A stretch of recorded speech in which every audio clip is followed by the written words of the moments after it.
Qué agradable es tenerles todas las mañanas con nosotros para que ustedes puedan observar y mirar nuestro trabajo periodístico desde la capital de la República.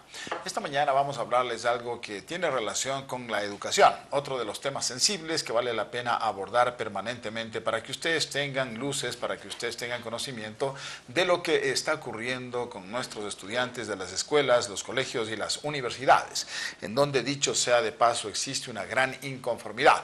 Hace poco tiempo los estudiantes universitarios se quejaban de que les están elevando permanentemente y de manera abusiva, por ejemplo, las matrículas y las pensiones. Esta es una arista, pero hay muchísimas más. Por ejemplo, en las últimas horas, el inicio de año escolar, la obtención del título de bachiller y los exámenes de gracia tendrán serios cambios, señoras y señores, que se escuche bien, a partir del año escolar 2016-2017.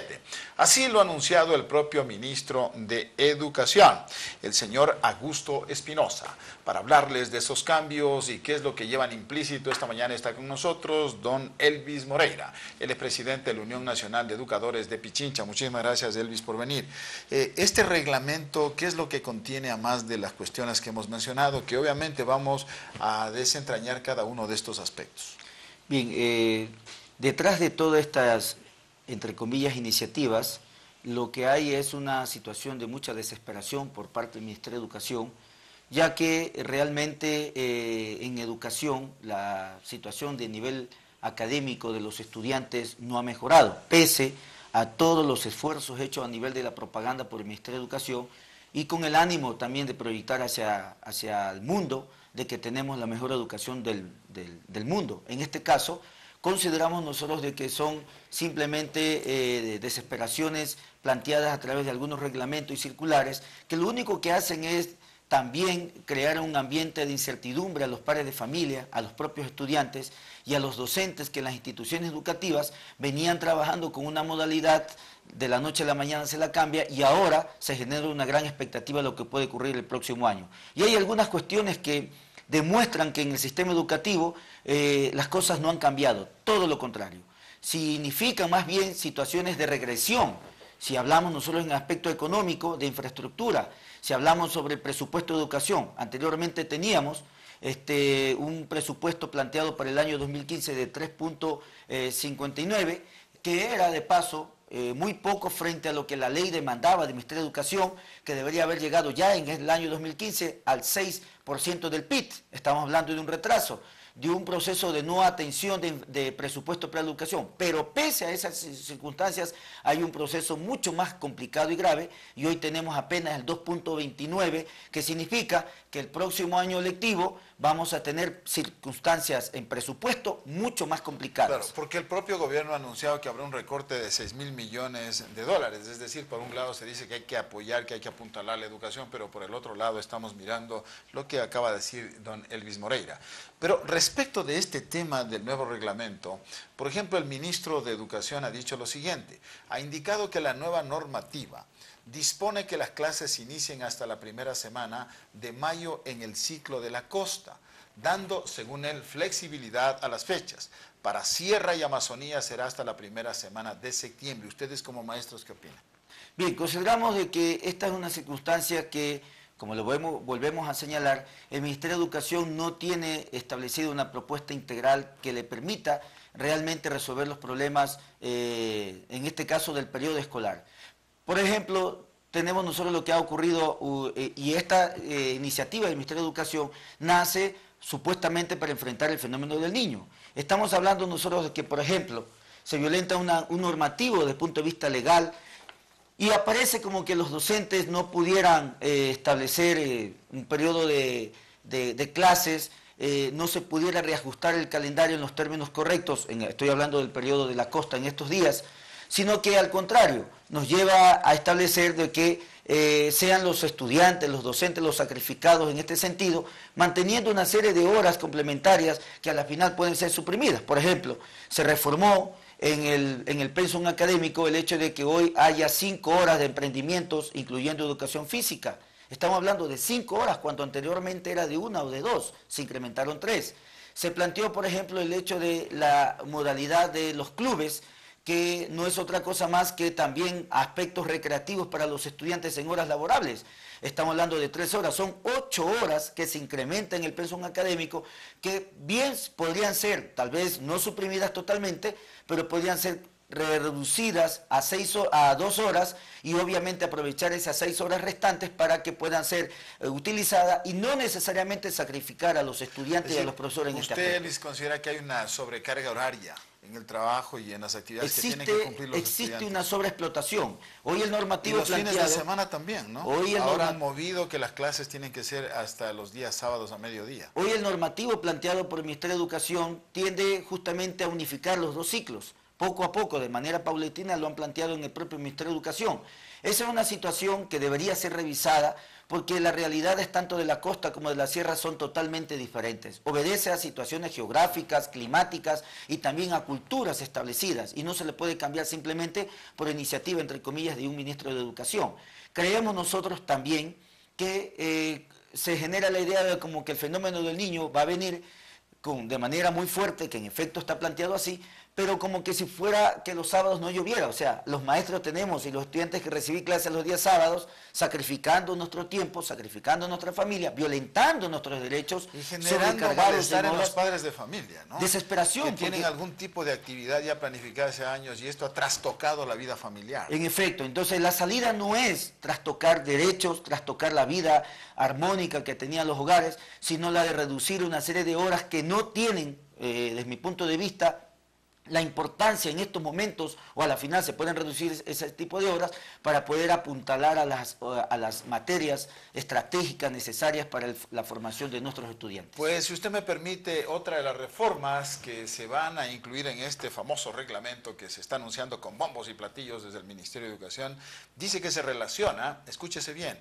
con los requisitos para el título de bachiller. Para obtenerlo, el estudiante debe sumar como mínimo 7 puntos de 10. La calificación final será la suma de el 30% de promedio de la educación general básica, el 40% de bachillerato y el 30% del examen de grado. Ya ahí nomás nos estamos ya mareando respecto de toda esta situación.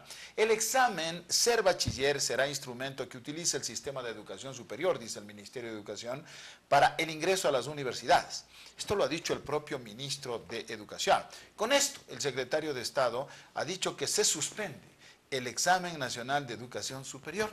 ¿Qué comentarios? Bien, nosotros hemos conversado con los compañeros de la FEUE a nivel nacional y hemos coincidido en que nosotros los estudiantes secundarios que ingresan a la universidad en ese periodo no deberían necesariamente someterse a un proceso de exámenes para poder ingresar a la universidad. Ese es violentar un derecho universal, el derecho a educarse, a profesionalizarse, y en este caso, si que se busca un nivel de calidad, ese nivel de calidad debe ser sobre la base de un proyecto donde unifique el pensum académico desde el nivel inicial, escolar, como también nivel medio con la universidad. Estamos hablando de cambios profundos, porque los exámenes de evaluación o los exámenes de ingreso lo que único que hacen es simplemente medir momentáneamente un conocimiento que a la final, producto de una situación psicológica, de desesperación, de ansiedades, puede o no puede determinar si el estudiante está óptimo o no para ingresar a la universidad. Más bien eso restringe un derecho universal. Frente a ello, consideramos nosotros... Y esto ha generado mucho malestar, Elvis, perdone que le interrumpe, ¿no? Nosotros tenemos muchísimas comunicaciones de madres de familia, de padres de familias que están indignados, que sus hijos no pueden ingresar a hacer las carreras, a desarrollar estas actividades que ellos soñaron por este tipo de situaciones. Estamos hablando de un proceso muy forzado, de un proceso que lo único que hace es simplemente mostrar una situación aparentemente nueva, novedosa, de cambio en el sistema educativo, cuando en la práctica más bien ha perjudicado a cerca de 600.000 jóvenes en estos últimos 4 años que se han sometido a este tipo de exámenes. 600.000. 600.000 jóvenes. Ahora, el otro problema es de que en el caso de que los alumnos no tengan un mínimo de 7 en el componente de conocimiento, podrán dar un examen supletorio. Y de no aprobarlo, se podrá presentar un examen de grado por la única oportunidad en el siguiente ciclo. También ese es otro de los problemas. Los exámenes de gracia, ¿en qué consisten esto? También tendrán cambios, según el propio señor ministro de Educación. Si un estudiante reprueba el examen remedial en una sola asignatura, podrá rendir esta prueba. Pero la reforma indica que esta evaluación se realice 5 días antes de empezar el nuevo año lectivo. y ya no durante los primeros días del año escolar como estaba previsto. Es decir, se cambia absolutamente mucho la mecánica y como bien decía usted, el presidente de la Unión Nacional de Educadores de Pichincha, Elvis Moreira, que está con nosotros esta mañana, esto genera zozobra, malestar, desconocimiento e incertidumbre entre los estudiantes y los padres de familia. ¿Qué opina usted? En efecto, quiero aclarar de que no existe, más allá del cambio de horario, una situación nueva frente a este elemento.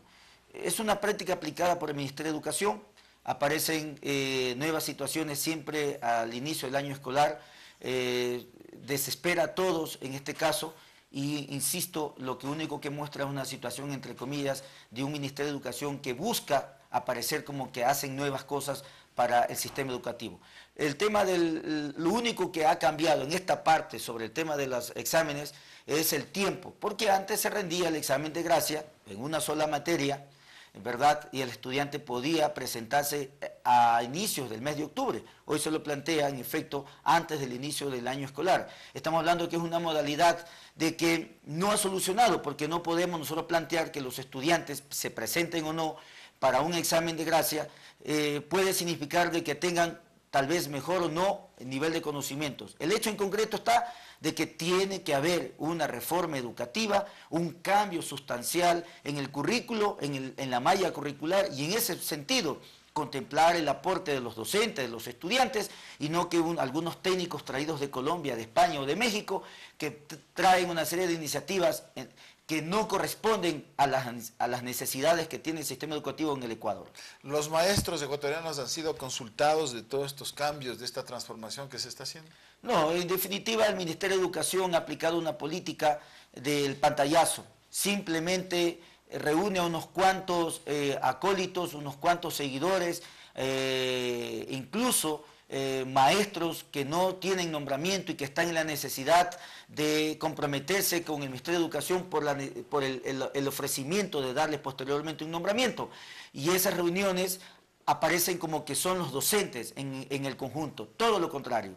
Los miles y miles de docentes hemos quedado aislados en el gobierno de Correa, no tenemos una participación plena, lo único que tenemos son los correos abiertos para que en cualquier momento, en horas de la madrugada, las autoridades del establecimiento, vía Ministerio de Educación, que envían circulares y disposiciones, tengamos que cumplirlas al día siguiente de manera inmediata, ipso facto, sin pérdida de tiempo, con la amenaza de ser sancionados con la instauración de sumarios administrativos. Estamos hablando de un proceso de persecución, de acoso laboral, que no contribuye a que vivamos en un ambiente de armonía. Hoy los docentes ya nos damos clases con alegría, los docentes ya no damos clases comprometidos, estamos dando clases sobre la base de la persecución, de la obligación, sobre la base de la ansiedad y desesperación. Existe un indicador que hemos elaborado en la Unión Nacional de Educadores donde se manifiesta que los docentes hoy más que antes van en un 70-80% a los hospitales por estrés,